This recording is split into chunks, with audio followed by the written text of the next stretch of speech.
Hello everyone, I'm Steve Savant, host of the Business Insurance Zone. Today I'm interviewing Rick Yeatts, president of Yeatts Performance Group. Rick's a personal performance coach and a strategic sales closer. And on today's topic, we're going to be talking about changing anything about yourself anytime and offering Rick's coaching manual and 5 video vignettes absolutely free at brokersalliance.com/personal life coach. Today, Rick's going to talk to us about the significance of dramatic change. He'll help us understand why we need to change to be successful. We're going to highlight about 5 steps of personal transformation and the impact of transformation on your professional life. Remember, you can visit this show and all our shows on YouTube, Vimeo, Facebook, Twitter, LinkedIn, and the on-demand section of brokersalliance.com.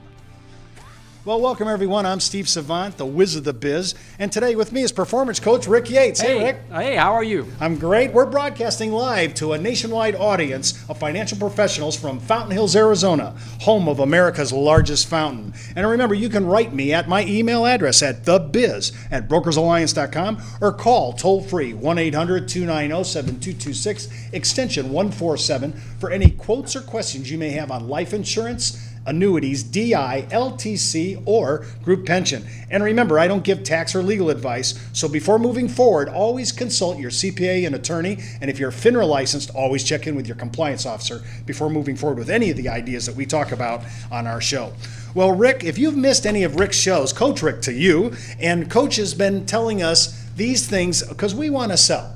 We're in marketing for a reason. Sure. Most salespeople don't have a W-2 or a small salary beneath. They have to make theirs on commission. Sure. So this is a certain kind of a personality that can live off this kind of thing. Right. And our producers live this way every day. In fact, actually, it's a high tribute to all of us. If you're doing this on commission based, I salute you. Yes. I mean, it takes a lot, especially when you're thinking about all that we're going through right now. It takes a lot to say, hey, I know how to sell. I can sell off my personality or whatever. But we found out since we've been talking to you, that's not what we're doing. No. We're doing a wholly different new value issue. Now, before we get in, and I'm going to let loose Coach, and if you've seen him on the last 2 shows, you know what I'm talking about.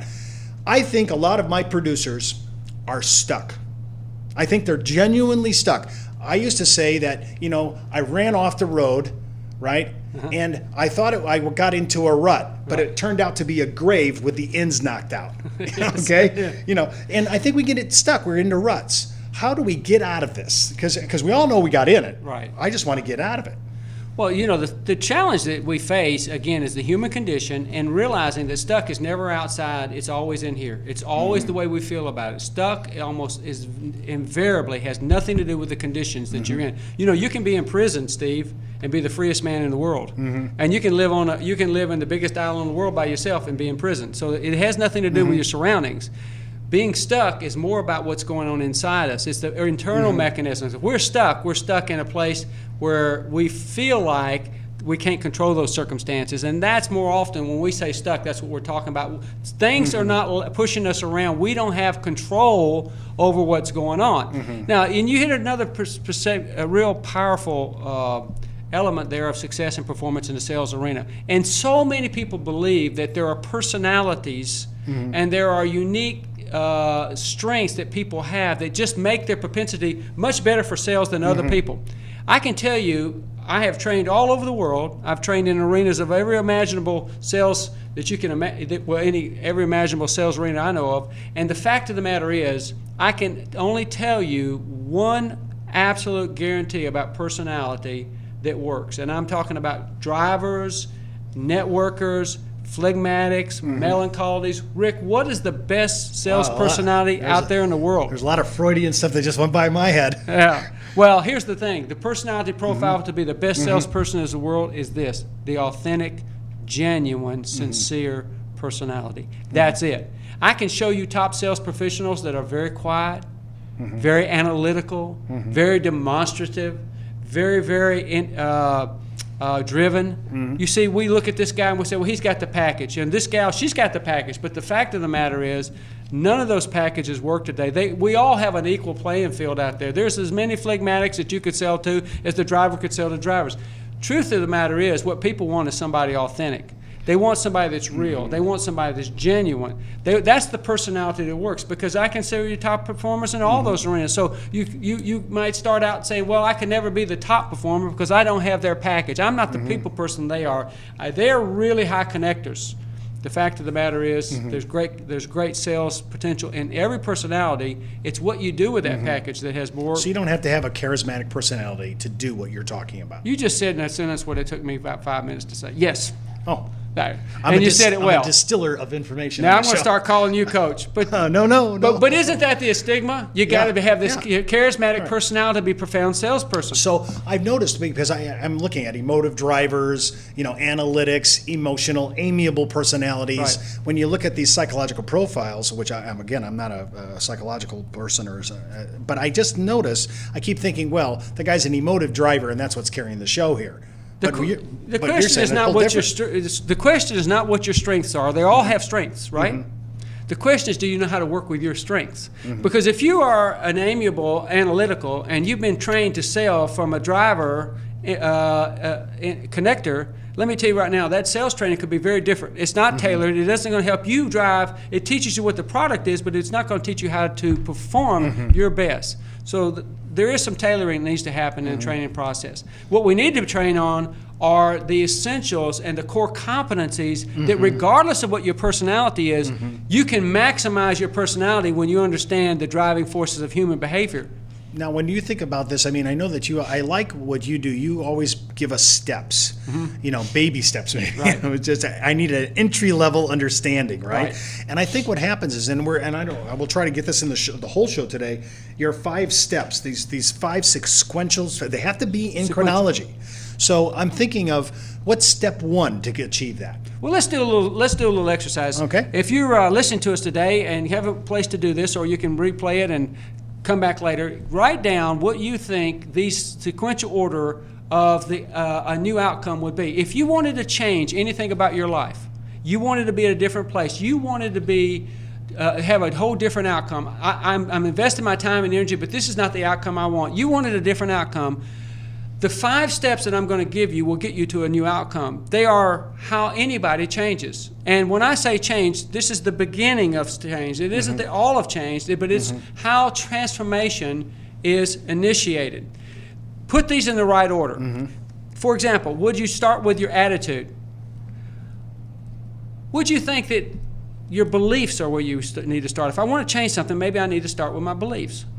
Maybe I need to perform better, so I would start with my performance. That's the execution of what I do. Perhaps it's my thinking. And for some people, I've actually heard this many times, maybe it's my expectation. To start with my expectation. I need to adjust and start my expectation. Now, if you get a moment, wherever you are, take a moment, put those in the right, those are the roadmap to the beginning of transformational outcome, something that really can occur that you won't go back on, that will really change your life forever. They're in there, but you got to put them in the right order, and we'll come back in just a minute and show you what they are. Let's just make sure we review. So if you want to do this, and when we come back, do a little of your little homework live on the Business Insurance Zone. Attitudes, beliefs, performance, thinking, and expectations. Attitudes, beliefs, performance, thinking, and expectations.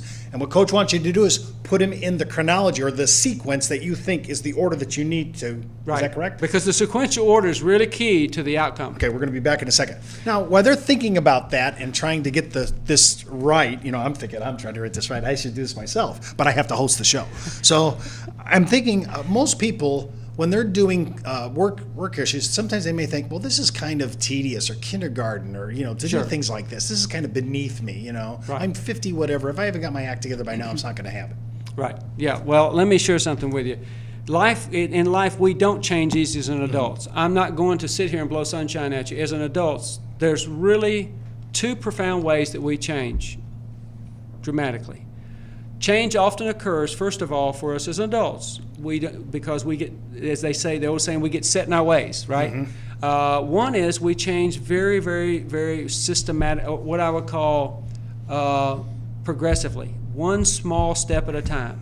I had someone say to me the other day, after accomplishing every goal that we'd set out to do, everything we'd done, and exceeding our goals in a coaching relationship, he said, Rick, how did we get here? And I said, we started 2 years ago. That's how we got here. One very small step at a way. Well, his goals were huge. His goals were lofty. His goals were, he's a private seller and he's in the sales arena, and he wanted to double his income from $500,000 to $1 million a year. And he was at $500,000 it took him the first 25 years of his career to get to $500,000. In 1 year or 2 years, he wanted to double it. Wow. Yeah. Well, we accomplished it in 2 years. But he said, the aha for him here, or the hindsight bias, was simply, how did we get here? Well, we did it one small step at a time, very, very, very systematic. We took this step on and that step on, because we don't change easily and stay changed.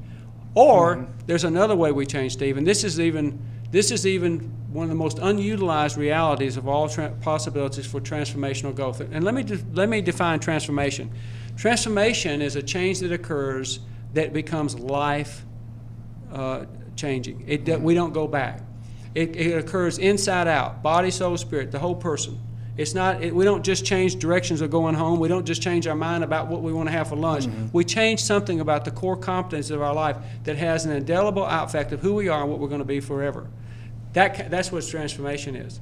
The second and most profound way that we change transformationally is by crises. And we've talked about crisis today. That's when a crisis comes in our life and it spins us, it knocks us so hard that we're willing to do anything. It creates a level of urgency that transcends all the things that have been blocking us before that really were only in our mind, but they were so profoundly in our mind that we couldn't get past them to do what we knew we were always capable of doing. How many of those obstacles are really self-made? They're all self-made. They're all self-made. Almost all of them. We become who we are, and our beliefs are verily the summation of two things. Number one, the experiences that occur, and number two, the beliefs that we have from an authoritative source. So we really, our thinking is very much formed by our experiences. I'm pretty sure I can't water ski. I've now tried it 6 times, broke everything I have. So I'm pretty sure my experiences told me this is not going to work, Steve. We're not going down this road. But I think you could ski. Well, no, my experience tells me we can't ski.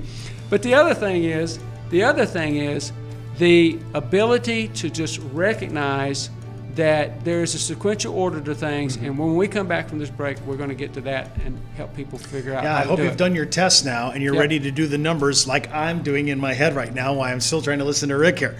You're listening to the Business Insurance Zone, the talk show that focuses on insurance in your practice. When we come back, you're going to take the test. Rick's going to give us the results right after the break.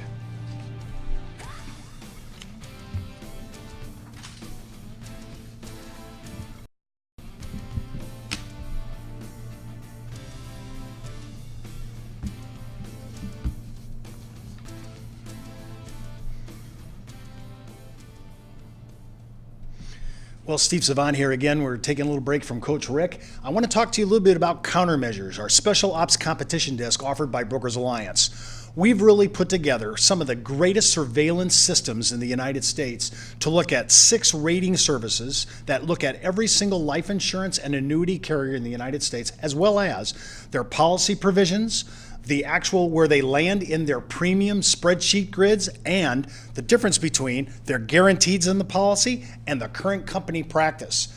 What we've done is we've really collected some of the greatest intel our industry has ever given us, especially with all the technology today, and we can deliver to you at the speed of life. So I want to encourage you to always, if you're in between cases and you're saying, I really need to get up on this, or you're in competition right now, I want you to call us 1-800-290-7226, extension 147, and say, I need some help with countermeasures, the competition desk, and give us the intel of the industry so that I can compete heads up with the top producers in the United States.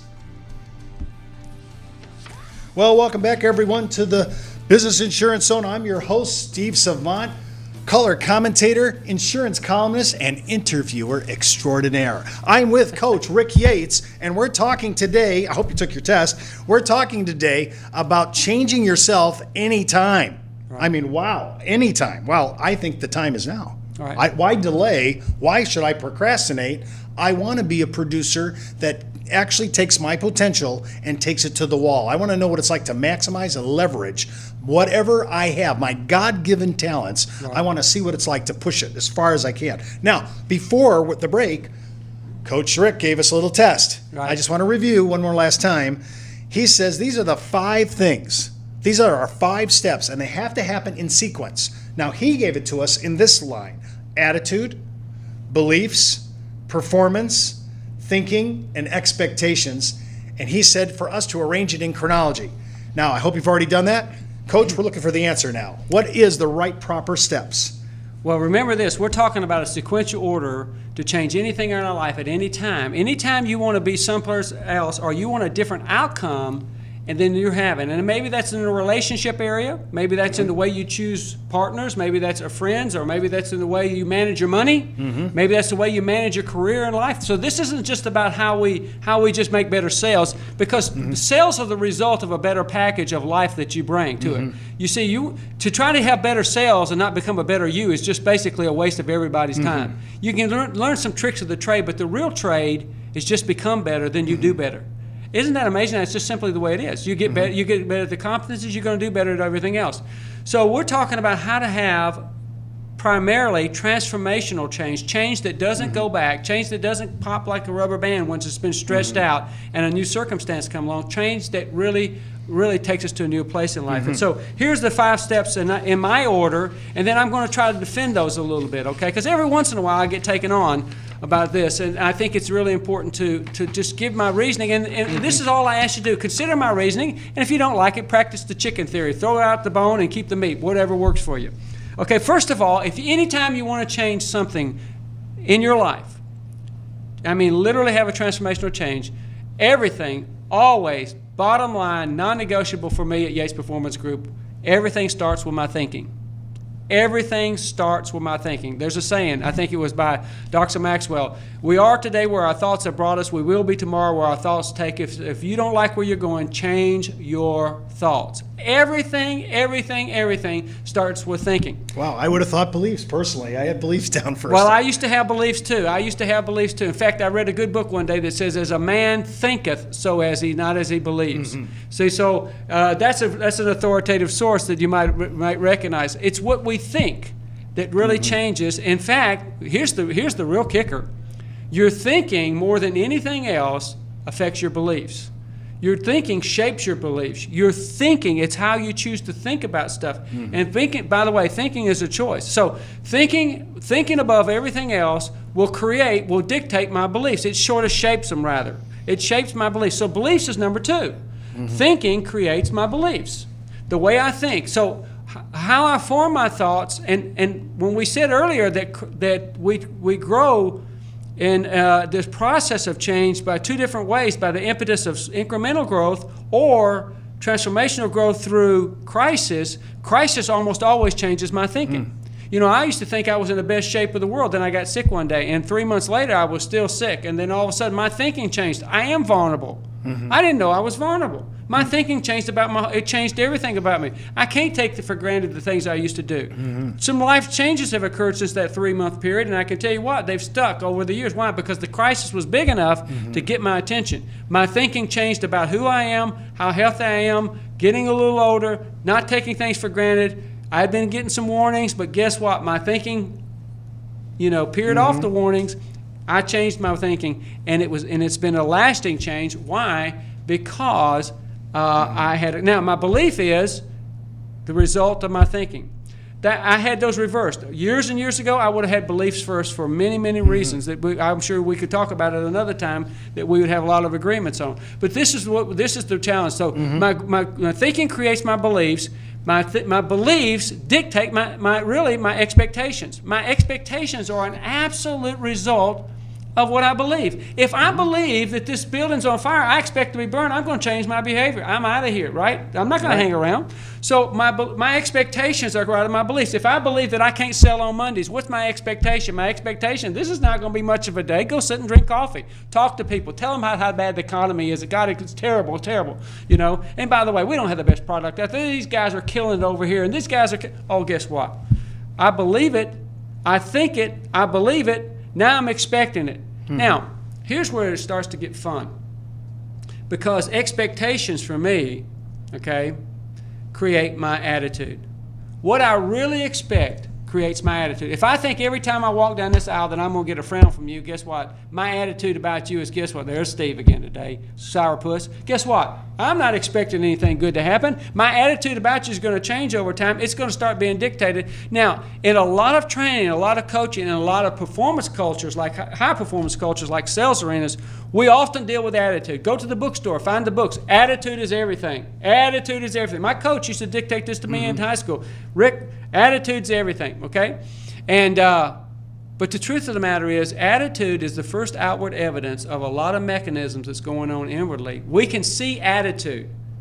I can't see your thinking, Steve. I can't see your beliefs. I can't see your expectation, but I can see your attitude. Your attitude manifests metaphysically and physically. It's on your face, it's in your countenance, it's in your body language. So we're all about changing attitude. Boy, I'll get called into so many training sessions. Rick, could you come help us? We got bad attitude here. You know, the economy's down, our people's attitude. They got this victimization going on in here. Come help us with our attitude. The truth of the matter is, attitude is the result of other things that's happening. To try to deal with attitude and not deal with the other things that's producing the attitude, it's like stretching the rubber band.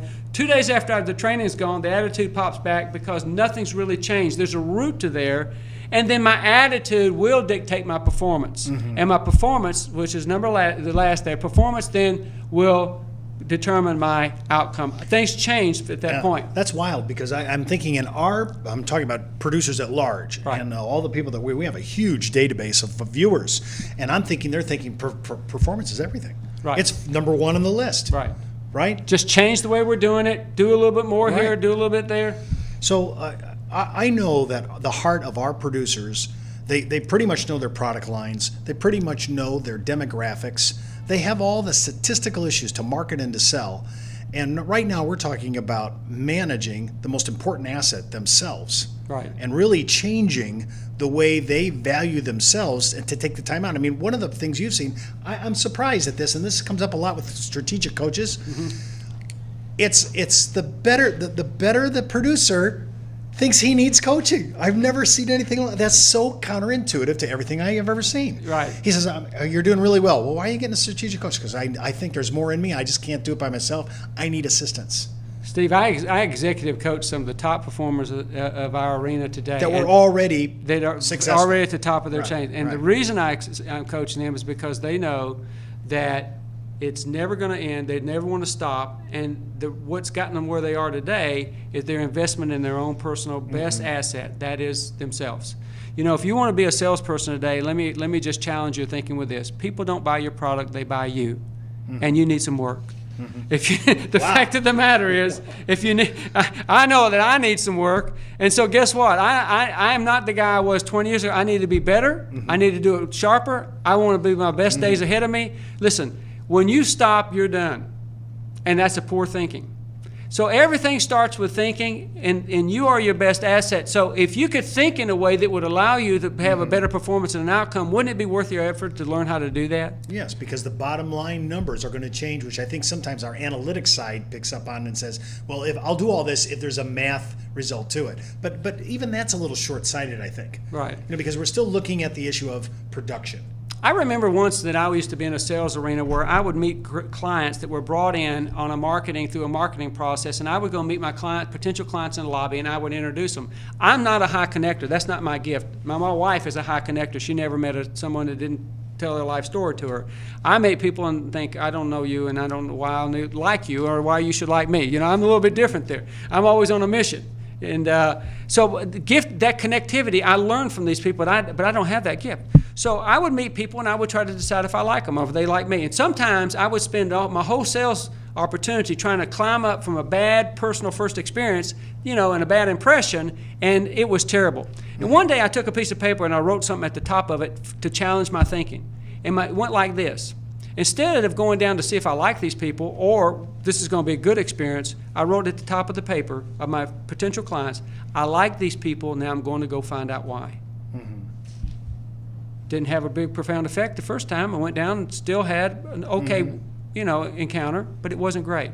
But I kept doing it, and I kept doing it, and I kept challenging my thinking. Because thoughts are made of words. Thoughts are nothing but a creation of words put together. Words and create thoughts that creates behavior, that creates a character, that creates a destiny, And everything comes from words. You are today where your thoughts have brought you. You will be tomorrow where your thoughts take you. If you don't like where you're going, Steve, change your thinking. So by the third or fourth day, I write down every day, I like these people, and now I'm going to go find out why. I start down to go meet my clients, and all of a sudden I had this zip of energy I've never had. I used to go kind of try to get past the first part so I could get into the part that I really do best. I was a great closer, Steve. I loved to close. The problem was, the reason closing was so tough is because I didn't know how to sell. Because when you sell, closing is easy. Well, after the third or fourth day, I realized something. I was beginning to like, my energy was better. I'd go meet these people, and everything began to change. I was already at the top 5% of the best closers in the club, but this took me to a whole new level. I became the best salesperson at this arena. And one reason I did it is because I began to change the way I think. And to do that, I began to change the words I use. Above all things, as a salesperson, your thinking is shaped by your words. And your words are directing your life. By your words are taking you where you're going or not going. It sounds really a little bit simple, but the fact of the matter is, we are our biggest enemies, or we are our best opportunity for success. Everything starts with thinking. When you think about the words on Google 1 and 2 and how important landing page words are, Powerful. the phrase, the search engine optimization, that's what we have to do. We have to now start downloading what are these words, and to adopt maybe we'll have to adopt a whole new vocabulary. I mean, that may be it. But you know what? If we're going to get into change, we might as well just change the whole thing. I love that. Well, listen, we're going to have Coach on again. You won't want to miss it. Remember, you can go out to his URL at brokersalliance.com/personallifecoach and download his 5 videos and his entire manuscript. I'm Steve Savant. You've been listening to the Business Insurance Zone. That's the buzz on the biz for this week. Get into the zone, the Business Insurance Zone.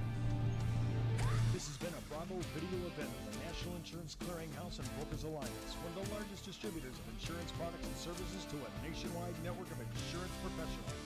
You can contact Brokers Alliance at brokersalliance.com or 1-800-290-7226, extension 147.